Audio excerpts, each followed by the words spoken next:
destrucción tisular y la reparación. Esta destrucción tisular, ¿por qué se está ocasionando paralelamente? Inducida también por estas células inflamatorias. Señorita, guarde su celular, por favor. Estoy grabando la clase. ¿Qué le dije? Se guarda.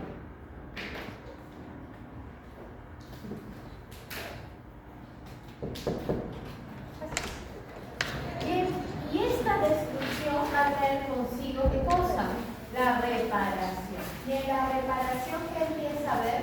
Proliferación de vasos sanguíneos y también un incremento de fibrosis. Aquí está el mayor aumento, miren, el linfocito. Como les decía, el núcleo ocupa casi todo el citoplasma, a diferencia de la célula plasmática. Miren esta célula plasmática, el núcleo más excéntrico y como si fuera una rueda de carreta bien redondita. ¿Bien? Seguimos. Aquí vemos, en esta lámina se logra ver, miren, aquí se ven histiocitos, aquí podemos ver linfocitos, aquí podemos ver claramente célula plasmática. Aquí ya empezamos a ver, miren, células epitelioides, que lo vamos a ver más adelante. Entonces, ¿qué células podemos encontrar en una inflamación crónica? Linfocitos, células plasmáticas, células mononucleares, ¿cierto? Bien, ¿cuáles son los efectos sistémicos de la inflamación? ¿Qué quiere decir? Todas estas manifestaciones. Fiebre. También va a haber una producción de proteína de fase aguda, la famosa proteína C reactiva, que hoy en día es muy usado en muchos procesos infecciosos. Leucocitos, principalmente linfocitos. Y puede originar también algunas infecciones graves, como los famosos shock sépticos o shock shock septicémicos, que involucran ya todo el organismo. Por eso dice que muchas veces en esta clase de shock lleva a la muerte del paciente. ¿Por qué? Porque ya se produce un proceso inflamatorio generalizado, normalmente estimulado por qué? Por un proceso infeccioso también generalizado. Ahora nos vamos a la inflamación granulomatosa. ¿Por qué se da la inflamación granulomatosa? La inflamación granulomatosa se produce netamente por infecciones resistentes y persistentes. La más característica y que todo el mundo conoce es la tuberculosis. Pero ¿en qué se va a caracterizar este tipo de inflamación? Este tipo de inflamación se va a caracterizar por gran presencia de macrófagos activados. Vamos a ver a veces linfocitos T y va a estar asociado con una necrosis a nivel central. Entonces, en la aguda, ¿qué células habían? Neutrófilos, polimorfos nucleares. En la trófica, mononucleares, principalmente linfocitos. Pero en una granulomatosa, ¿qué más hay? Comienza a haber gran cantidad de macrófagos. También linfocitos T y vemos una necrosis central. Bien. Acá lo dice, intenten contener un agente causal muy difícil de erradicar. Por eso les mencionaba la famosa tuberculosis, pero vamos a ver que hay otras. ¿Qué tipos de macrófagos hay? El macrófago activado con aspecto epitelial modificado, llamado célula epitelioide, lo que mostré hace un momento. Y también van a haber macrófagos fusionados, llamadas células gigantes multinucleadas. Vamos a encontrar que hay dos tipos de células gigantes multinucleadas, dependiendo del tipo de granuloma. ¿Dónde vamos a observar esas inflamaciones granulomatosas? En algunas enfermedades inmunitarias y enfermedades infecciosas crónicas. Miren, lo que yo les decía, un granuloma se caracteriza por una zona central de necrosis.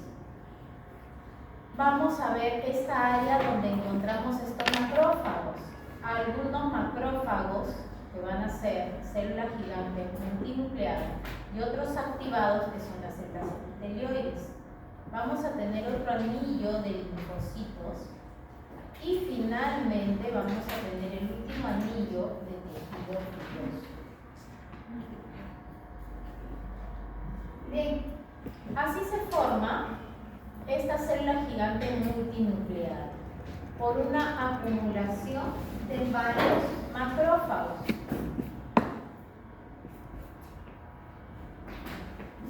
¿Cómo vamos a ver este granuloma? Está rodeado por un collar de leucocitos mononucleares, principalmente linfocitos. Lo rodea. El centro que tiene la necrosis y macrófagos. El granuloma cuando más evolucionado es el que va a presentar el último anillo que les mostraba acá, el de tejido fibroso. ¿A qué se refiere más evolucionado? Que está más bien. No van a comparar el granuloma con el forma con un granuloma que presenta mayor tiempo.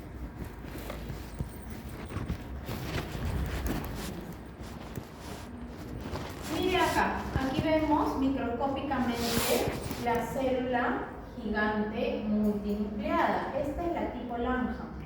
Miren, aquí vemos esta área donde está la célula gigante también multinucleada. Este granuloma, por ejemplo, recién se está empezando a formar. No observamos área de necrosis, pero sí observamos lo más característico, que es la célula gigante multinucleada, y observamos las células epitelioides que están al costado. ¿De qué se conformaba principalmente esa inflamación granulomatosa? De estos macrófagos activados, que son las células epitelioides, y este acúmulo de macrófagos, que se traducen en células gigantes multinucleadas. Y alrededor que hay, miren, aquí vemos linfocitos y a veces en células gigantes.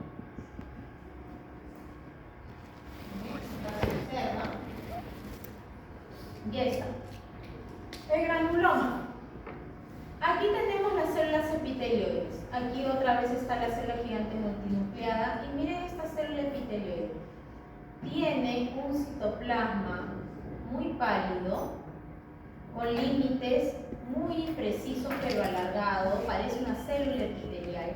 Y su núcleo es muy pequeñito y céntrico.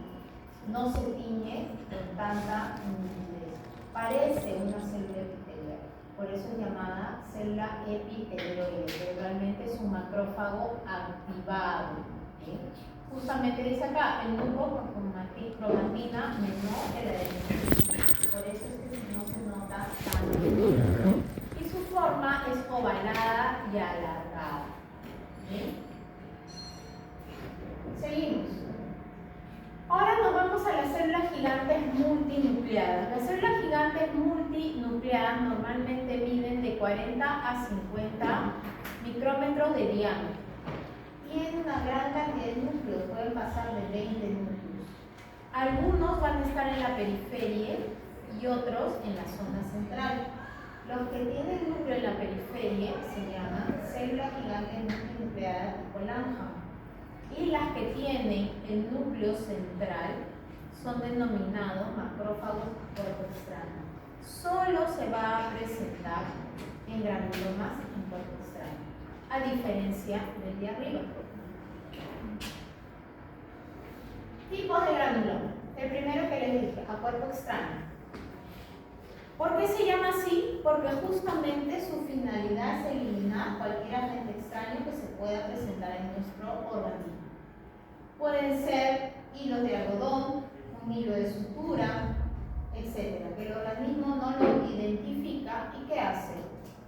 Lo encierra justamente en un granuloma a cuerpo extraño. Como acá dice, causado por cuerpos extraños relativamente inertes. Talco, sutura y otras fibras. Miren el talco, asociado al consumo de drogas por vía intravenosa. Este consumo de estas drogas generan este polio llamado talco, un peristilio patológico, y genera estos tipos de granuloma. Suturas y otras fibras, no puede pasar en cavidad bucal. Claro, en cavidad bucal a veces se forman cuerpos extraños. Antes, años atrás más que ahora. ¿Por qué? Porque años atrás cuando se hacían extracciones se usaban columnas de algodón. Hoy en día, totalmente prohibido, nadie, un odontólogo lo usa, en los postres, usan gasa. Ya el tiempo, ¿qué hace? Que se mejore las técnicas quirúrgicas, hace que se mejore los implementos que se emplean en cada procedimiento. ¿Qué originaba el algodón? La formación obviamente de estos granulomas y por ende complicaciones post-exodoncias. Hoy en día en todas las exodoncias que se usa gasa, el tapón se hace de gasa, para nada ya se usa un tapón de algodón, nadie lo emplea. Materiales muy grandes para ser fagocitados por un solo macrófago. No dan lugar a respuesta inflamatoria o inmunitaria. ¿Por qué? Porque su función es solamente fagocitar ese elemento. Y aquí vemos linfocitos, miren, alrededor. Vemos algunas células plasmáticas.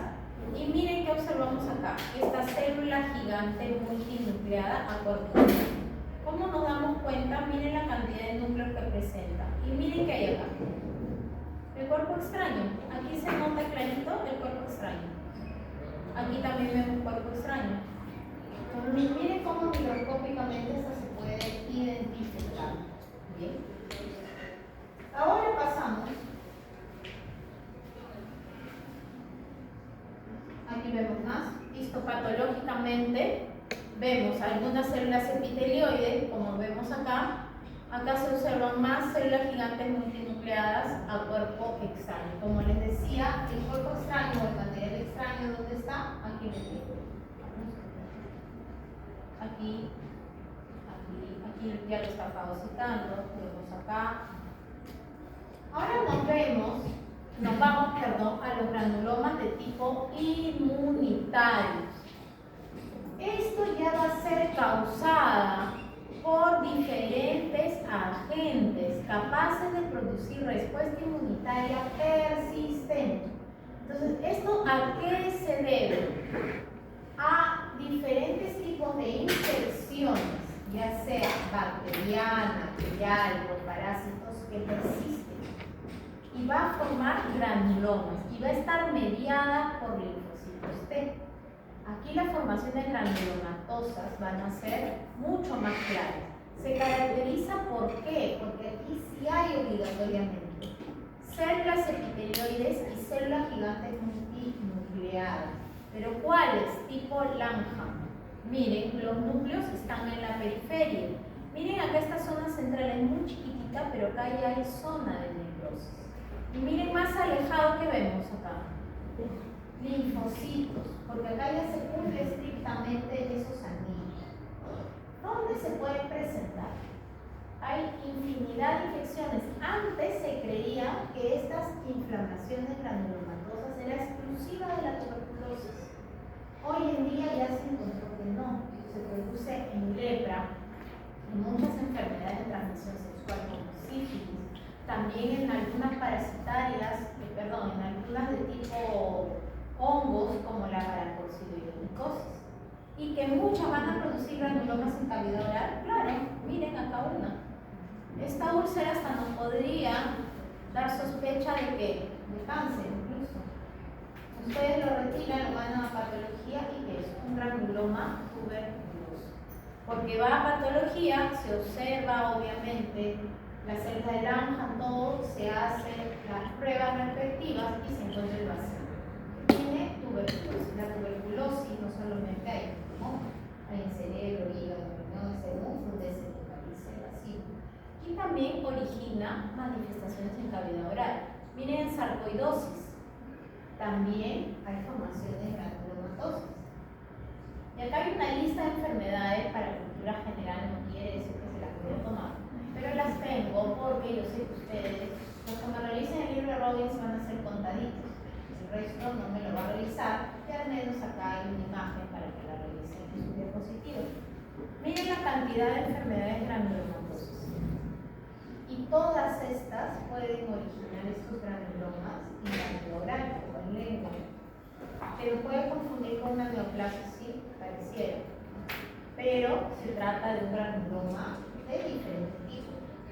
Los que más se van a presentar en cavidad oral van a ser normalmente por tuberculosis, por paracoccidioides y también por las enfermedades de transmisión sexual, como sífilis o el chancro. Pueden originar estas inflamaciones granulomatosas en cavidad oral. Acá manifestación clínica de la tuberculosis. Hoy en día ya es una enfermedad mucho más controlada en nuestro país. A todos nos colocan la vacuna de la tuberculosis. ¿He tenido alumnos que se han contagiado de tuberculosis? Sí, porque lamentablemente cuando nuestro sistema inmune baja, cualquiera puede coger, estamos en un ómnibus, en un lugar público, esa persona tose, etc. Podemos contraer la tuberculosis cuando nuestro sistema inmune está deficiente. ¿Qué casos hoy en día ocasionan muerte? Pacientes ya comprometidos como con VIH, pacientes que tengan cáncer, pacientes inmunosuprimidos o pacientes también consumidores de droga. ¿Por qué? Porque no cumplen la medicación. Hoy en día es un programa nacional. En ningún lado te cobran por el tratamiento de la tuberculosis. Tú vas a cualquier centro de salud, hasta en un hospital, hasta en una clínica y obligatoriamente entras al programa nacional de tuberculosis, en la cual te dan tu medicación e incluso te dan una ración de comida obligatoria, porque tu alimentación tiene que mejorar. Entonces, al ser un programa nacional, las personas que fallecen con tuberculosis hoy en día ya es muy escaso. Son los inmunocomprometidos, pacientes que no siguen el tratamiento, que normalmente son pacientes de crónico, pacientes ya adultos, que reciben la medicación, la venden, reciben la comida, la venden. Por eso que en algunos casos las enfermeras encargadas, ¿qué hacen? Obligan al paciente diario al centro de salud y que delante de ellos tomen la medicación. Pacientes responsables obviamente sí le dan la medicación para el mes. ¿Por qué? Porque ya es un programa nacional, es un programa controlado en nuestro país. Pero miren también lo que puede originar a nivel facial. Miren todos estos granulomas muy pequeñitos que se dan en la piel en pacientes con tuberculosis. Entonces no pensemos que la tuberculosis es solo exclusivamente del pulmón y que lo vamos a ver en pacientes tosiendo o que expulsan sangre. He llegado a ver pacientes con tuberculosis en cerebro, llegan a la emergencia con un ACV, intentan ver qué es lo que sucede y al final son casos sumamente aislados, pero al final tenían tuberculosis. Los tratan con la medicación tradicional de tuberculosis y el paciente mejora. Pacientes comienzan a tener problemas nefróticos y encuentran tuberculosis en el riñón. Entonces la tuberculosis no es exclusiva del riñón. También podemos encontrar pacientes en cavidad oral, como ya mostré en la imagen. Hay que tener claro que este bacilo se puede localizar en cualquier región de nuestro organismo. Es más extraño, pero se puede dar. ¿Pero qué pasa histopatológicamente? Miren, esta es una muestra de pulmón. Miren cómo en este paciente ya se forman un montón de granulomas. Algunos bien constituidos, otros recién formándose. Pero miren este, ¿qué tiene? El área central de calcio, de necrosis. Lo que vemos en el dibujito, en el esquema bien bonito. Acá ya es un poquito diferente. ¿Qué vemos acá? La célula gigante multinuclear tipo Langham. Vamos a ver alrededor, si lo vemos en mayor aumento, célula epitelioide. ¿Qué vamos a ver alrededor? Linfocitos y finalmente, aquí no vemos tanto todavía tejido fibroso. Pero miren esta, que circunscribe exactamente un granuloma. Aquí se ve mejor. Miren el detalle del área de caso. Miren la célula gigante multinuclear tipo Langham. Acá hay una, acá hay otra, acá hay otra. Miren el anillo de linfocitos y miren acá cómo ya se está formando el anillo de tejido fibroso. Porque cuanto más tiempo pasa, más evoluciona ese granuloma. Entonces, si yo les preguntara de qué se forma o qué características histopatológicas tiene una tuberculosis, ¿qué hay? Necrosis, células gigantes multinucleares tipo Langham. ¿Qué más? ¿Qué otra característica más?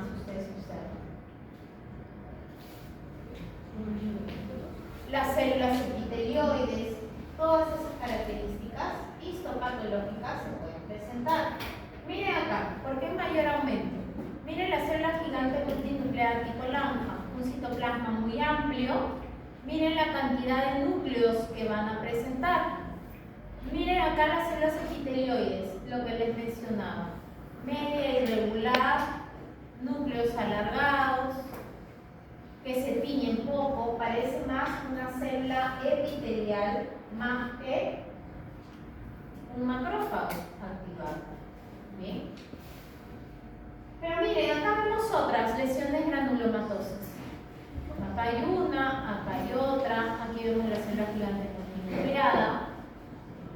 Nos confundiría, ¿cierto? Pero miren este caso es por paracoccidioidomicosis. La paracoccidioides es una levadura, es un hongo, que también se localiza en el pulmón y que da características clínicas muy similares a la tuberculosis. El paciente tose, puede botar sangre, pero el histopatológico es el que nos da la diferencia. ¿Por qué? Miren, con esta coloración se ha logrado ver la levadura, la paracoccidioides brasilensis. Aquí está la levadura principal, acá comienzan las otras. Algunos dicen que parece un timón de barco, otros dicen las orejas del Mickey, porque en algunos casos solamente hay una y dos acá, que parece clarito las orejitas del Mickey. Pero, ¿cómo nos podemos dar cuenta? ¿Por qué creen que cuando nosotros hacemos una historia clínica le preguntamos dónde vive? Por curiosidad, porque queremos saber cuánto le vamos a cobrar sobre dónde vive. No, porque hay enfermedades que se presentan según dónde vive. Por ejemplo, vemos inicialmente que el paciente tose, tiene un granuloma en cavidad bucal. ¿De dónde viene? Dice, yo trabajo en CPC, cultivo café, estoy en el campo. ¿Van a pensar de tuberculosis? No, la sospecha iría más a paracoccidioidomicosis, porque es característico en pacientes que trabajan en el campo, porque es una levadura, un hongo. Pero en cambio, si el paciente le dice, no, vivo en Lima, ok, vive en una vivienda familiar, vive solo, no, vivimos todos juntos en algo pequeño, entonces ahí ustedes sospechan, puede ser tuberculosis, porque en algunos casos se da por esas circunstancias. Entonces es muy diferente un paciente que es de Lima que un paciente que es de provincia. Por eso la consulta de dónde viene es importante para muchos estudios epidemiológicos. Cuando hacemos recolección de datos, ¿de dónde viene? No es dónde se está alojando, sino dónde vive normalmente. Vive en Lima, vive en provincia. Si vive en provincia, ¿dónde vive? ¿En el campo o vive en la ciudad? Porque va a ser lo mismo las enfermedades de alguien que vive en el campo que alguien que vive en la ciudad. No, hay diferentes patologías. Por eso que la epidemiología, al final de cuentas, es importante, porque eso nos ayuda a darnos cuenta qué enfermedades es más común en algunas zonas que en otras. Ustedes no han visto que en el dengue cada rato se está presentando tantos casos en tantos lugares, tantos casos en tantos lugares, porque la zona también permite identificar y con el cuadro clínico dar ya una presunción diagnóstica. Lo mismo ocurre en estos pacientes. La paracoccidioidomicosis puede dar sintomatología muy similar a la tuberculosis, pero han visto que el causante es otro. En este caso es una levadura, en cambio en el otro caso es el bacilo. ¿Bien? Ahora ya vamos casi al final, la reparación. ¿Bien? ¿Qué es reparar? ¿Qué entienden por reparar? ¿Revertir algo? ¿Crees? Intentas volver algo a su estado original, lo reparas, ¿cierto? Lo mismo ocurre con nuestros tejidos. Una vez que se dañaron, intentan repararse. ¿Para qué? Para recuperar su arquitectura que tuvo a su inicio. ¿Bien? Es esencial para la supervivencia supervivencia. Acá lo dice, se refiere a restablecer la arquitectura y función después de la lesión. Eso es la cumbre, es lo esencial de todo proceso. Esta reparación se puede dar por regeneración o cicatrización. A veces confundimos un poquito los términos, pero vamos a ver que se refiere a cosas diferentes.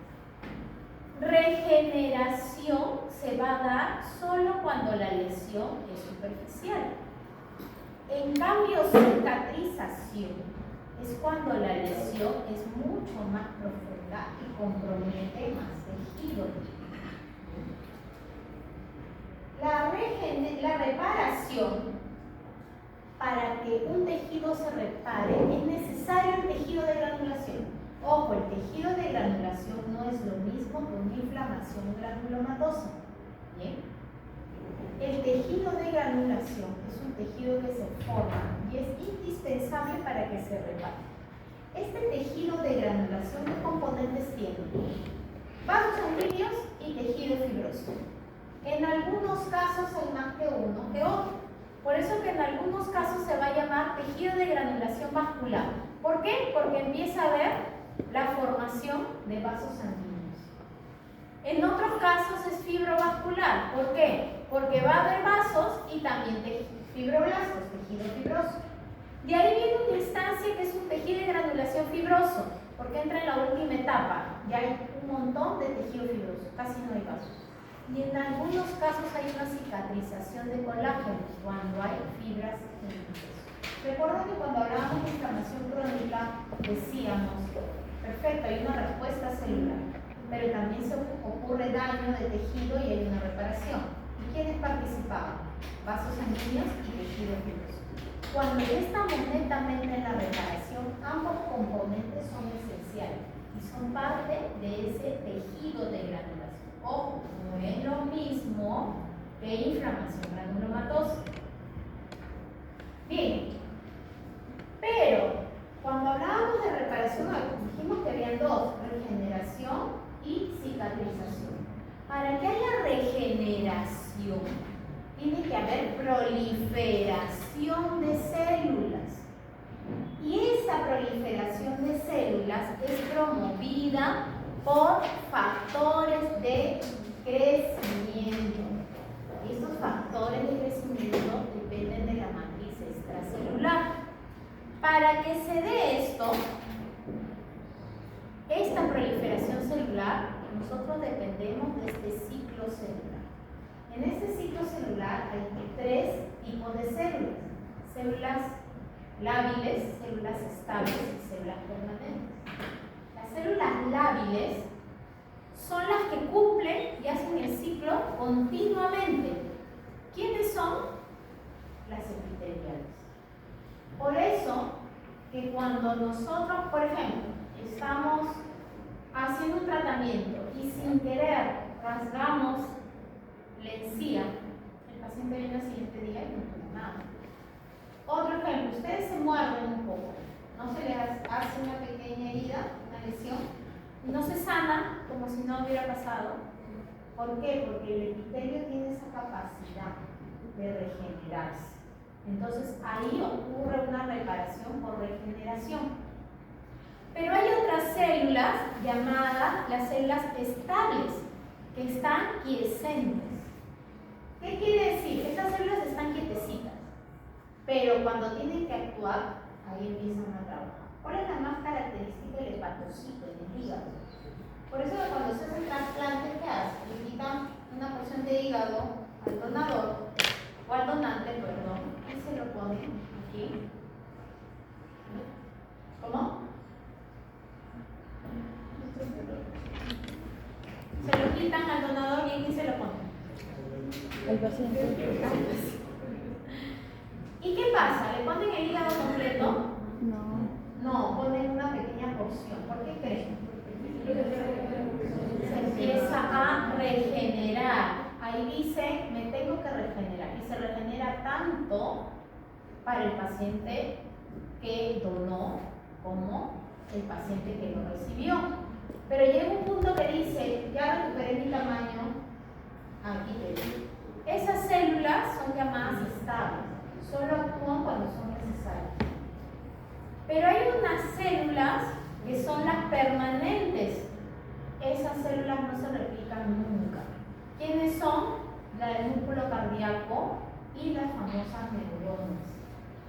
Aquí les he puesto otro cuadrito donde dice cada una de ellas cuáles son o dónde las encuentran.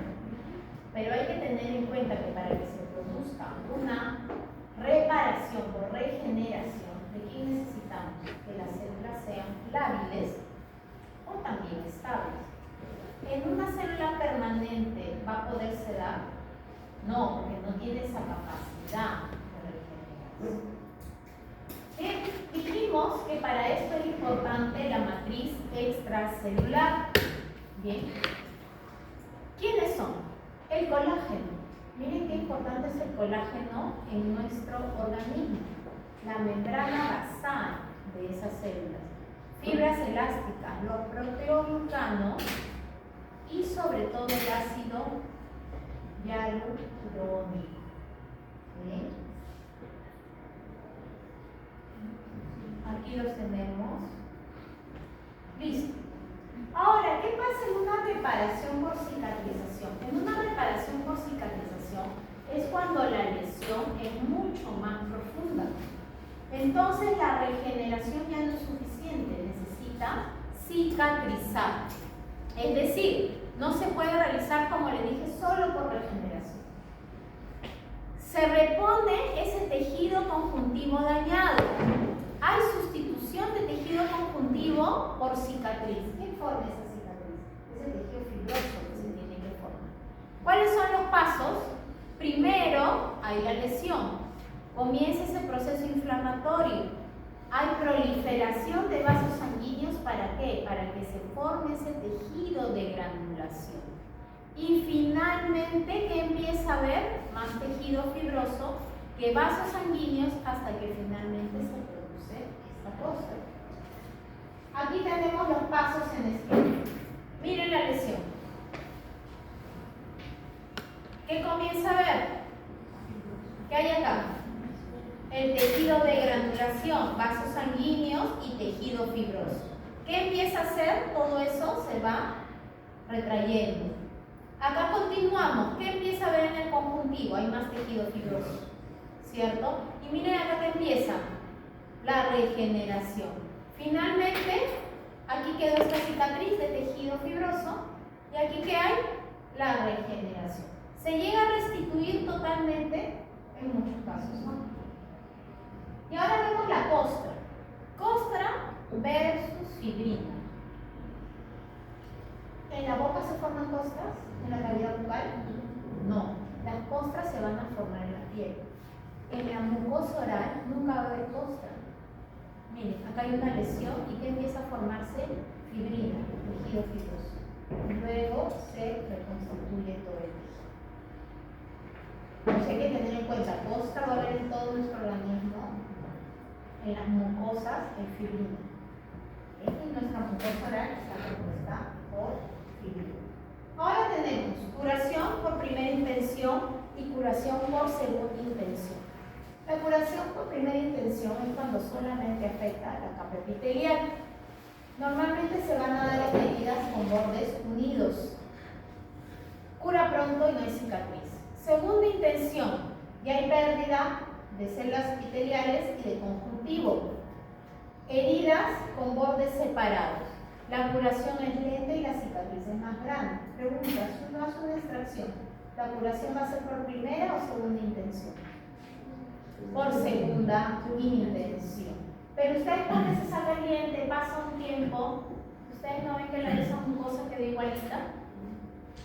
Quedó igualita, pero quedó al mismo nivel de todo el reborde. No, ustedes van a notar que siempre va a quedar un poco más bajo. Por eso que hoy en día los implantes los intentan colocar normalmente 3 o 6 meses dependiendo de la técnica, para no perder tanto ese reborde. ¿Y qué intentan hacer? Ahora les voy a decir. Primera intención, miren, bordes adosados, a veces ponen puntos para que esta cicatrización, esta regeneración sea mejor. Miren este detalle acá de poner los puntos, lo que voy a explicar más adelante. Aquí tenemos los esquemas de primera y segunda intención. Miren, primera intención, bordes con puntos, todo se regenera y queda igual. Segunda intención, miren, siempre queda un poquito más bajo este epitelio. Pero miren esta extracción. ¿Ustedes creen que podamos volver una cicatrización de segunda intención en primera intención? ¿No? ¿Sí? En la boca nosotros lo hacemos. ¿Cuándo? Cuando suturamos. Por ejemplo, acá, miren, acá se nota que han sacado, parece un supernumerario. ¿Qué hacen? Un colgajo, retraen esa encía y colocan los puntos. ¿Cuál es el objetivo de eso? ¿Cómo? Si el conjuntivo igual va a tener que cicatrizar, ¿qué es lo que están buscando? Que se dé una mejor regeneración y no quede esto. Si no, quede mejor. Muchas veces cuando hacen extracciones para implantes, ¿qué hacen a veces? Sutura. O cuando quieren hacer rehabilitaciones inmediatas, sutura. ¿Con qué finalidad? Que ese reborde quede mucho mejor y no se deforme tanto. Entonces nosotros podemos hacer una segunda intención en una primera intención, claro, cuando hacemos estos colgajos o ponemos la sutura. Porque ¿qué hacemos con la sutura? ¿Qué afrontamos? ¿Hueso? ¿No? El hueso es un tejido conjuntivo especializado. ¿Qué afrontamos? Nuestra mucosa, que es el epitelio. Buscamos que esa regeneración se dé a nivel de epitelio. Ahora, esa cicatrización puede tener ciertas alteraciones. ¿Por qué se puede dar? Por una formación inadecuada del tejido de granulación. Miren, una de las primeras fases. ¿Qué puede originar? Una dehiscencia, como vemos acá, o una pequeñización. Excesiva de componentes que participan en la cicatrización. Cicatrices hipertróficas y queloides. Clínicamente es muy similar, pero ¿cuál es la diferencia? Que la queloide sobrepasa el área de la herida. En cambio, la cicatriz hipertrófica es la que respeta esa herida, solamente que se aumenta un poco más, es hipertrófica. Clínicamente a veces las hemos podido confundir, pero ya vemos que tiene un nombre diferente. El queloide sobrepasa los límites de la herida. Y hay un tejido de granulación exuberante, como lo podemos ver en este caso. Ahora bien, ¿qué nos pasa en boca? En boca también pueden haber defectos en esa cicatrización. ¿Cómo se llama cuando hacemos una extracción y hay un defecto en esa cicatrización? Se llama aleolitis, que puede ser seca o puede ser húmeda. Seca, ¿qué pasó? El coágulo se cayó todo, no hay coágulo. Es dolorosa para el paciente, jamás se debe curetear. ¿Qué se debe de hacer? Lavar a chorro ese herida. Normalmente se lava con suero fisiológico y normalmente se pone un tapón. ¿Para qué? Para estimular. La literatura dice que ese tapón se debe cambiar cada semana, pero realmente el paciente viene a la semana, se cayó el tapón y ya la cicatrización se está dando sin mayor inconveniente. Yo siempre digo, nuestra boca es bien buena con el odontólogo. Siempre repara todo. Bien difícil que no repare algo se complica. Si se complica es porque ya viene consigo otra enfermedad de fondo del paciente. ¿Cómo? Porque está dolorosa. Lo que hay abajo es hueso, tejido conjuntivo especializado. Entonces, si tú lo cureteas, el paciente te va a quedar toda la vida. Porque le va a doler más de lo que le dolía que cuando le dolía. Entonces, lo que tú tienes que hacer es limpiar. ¿Por qué ha pasado? Se ha caído el coágulo y todo se ha llenado de restos. Por eso es que el paciente le duele. Entonces, tienes que limpiar, pero es con chorro. Suelo fisiológico, pero a presión. Armas hipodérmica, ¿cómo está acá? Armas una hipodérmica con una aguja, la doblas, la aguja, al chorro, comienzas a lavar. Todo eso sale. Una vez que se limpió, ¿qué haces? Pones ese tapón. Hoy en día hay un montón de productos. Lo que se usaba antiguamente, se preparaba un ogenato y el fluido se ponía algodón, se mezclaba y se creaba como una pasta, eso se colocaba. Y de ahí el paciente, conforme cicatrizaba, eso se va a botar. ¿Cuál es la húmeda? Como ustedes la ven acá. se parece más a un exceso de tejido de granulación, ¿cierto? Aquí ustedes sí tienen que curetear. Se lava y de ahí sí podemos curetear, porque acá no se contaminó, acá realmente la cicatrización no se hizo adecuadamente. En el otro caso el coágulo se cayó, en este caso no. Entonces, ¿qué hacemos? Lavamos y cureteamos. ¿Para qué cureteamos? Para volver a formar el coágulo. Formamos el coágulo y ponemos nuestra torunda.